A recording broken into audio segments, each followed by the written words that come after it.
Hola, ¿qué tal? Soy Gerardo Endara Lazarte, estudiante de la materia de Finanzas, Bancas, Seguros y Pensiones de la UAGRM y hoy te hablaré acerca del sistema de pensiones, una breve reflexión sobre ella. Y es que la informalidad es algo que puede afectar nuestra jubilación, obviamente, a futuro. Nunca pensamos en la jubilación hasta que nos damos cuenta que nadie más lo haría por nosotros. Trabajamos desde joven en el sector informal, sin contrato, sin seguro, sin aportes, cada día lo justo para vivir, pero nunca lo suficiente para ahorrar. Y con cada año que pasa, la vejez se vuelve más incierta. La informalidad nos da libertad, sí, pero también nos roba tranquilidad a futuro. No tenemos una cuenta en la AFP ni un fondo para cuando ya no podamos trabajar. Ahí nos damos cuenta que si no empezamos a cambiar hoy, mañana podría ser demasiado tarde. Y lo más duro es que no somos somos únicos. Somos millones en Bolivia que trabajamos sin garantías. Tal vez es hora de preguntarnos qué pasará con nosotros cuando ya no podamos trabajar. Ahora bien, si somos conscientes sobre la educación financiera y todo, podremos ser más responsables en cómo trabajamos y poder evitar quizás la informalidad. Y es que para tener una buena educación financiera, que es quizás la clave para nuestra tranquilidad a futuro, tenemos que saber cómo funciona el dinero, especialmente si queremos tener un futuro sin sobresalto. ¿Por qué es tan importante?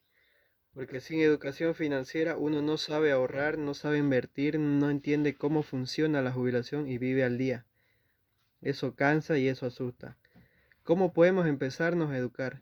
Primero, preguntando, investigando cómo funciona la AFP, cuánto tengo aportado y qué derechos tengo.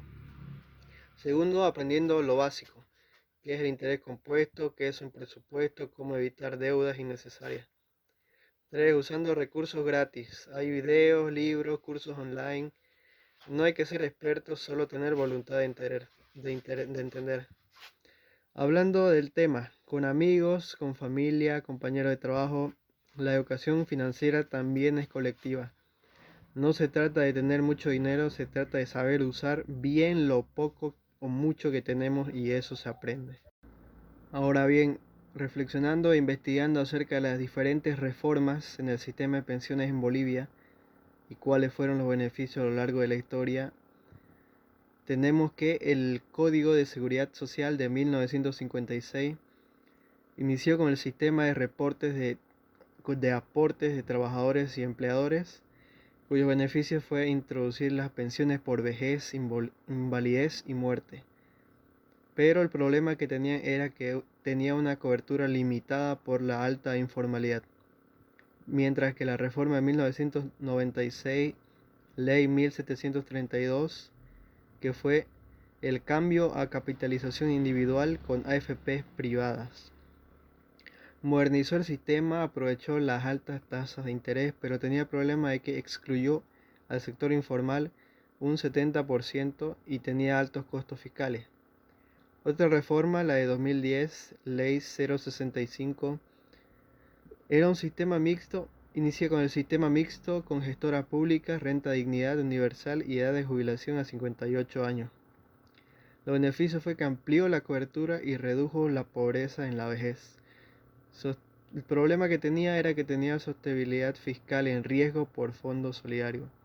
Ahora, comparando con otros países, en Chile, 1981, había una capitalización individual.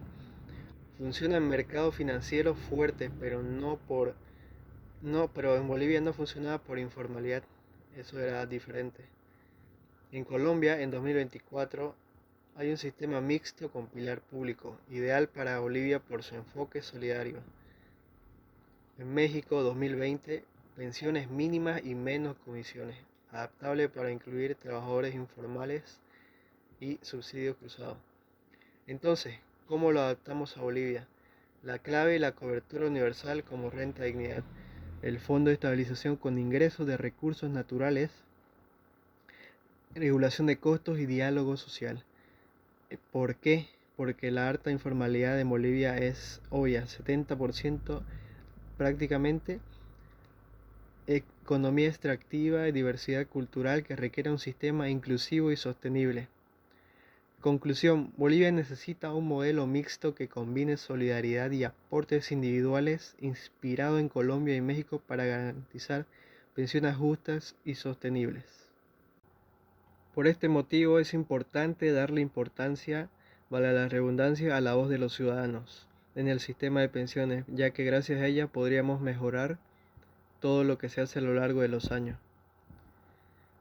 ¿Nuestra voz influye? Claro que sí. Entonces, ¿por qué deberíamos tener voz? ¿Cómo puede influir nuestra voz? Exigiendo transparencia. Cuando los ciudadanos preguntan y presionan, los gobiernos tienen que rendir cuentas.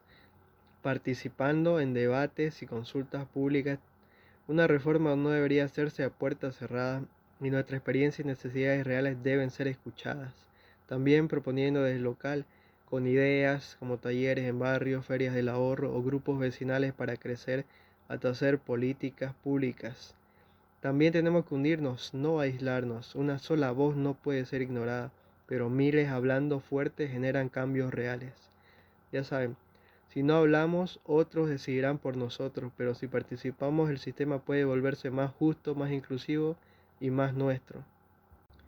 Entonces, nosotros, como personas individuales, ¿qué acciones locales podríamos proponer para mejorar la conciencia sobre el sistema de pensiones? ¿El cambio debería empezar por nuestro barrio? Claramente.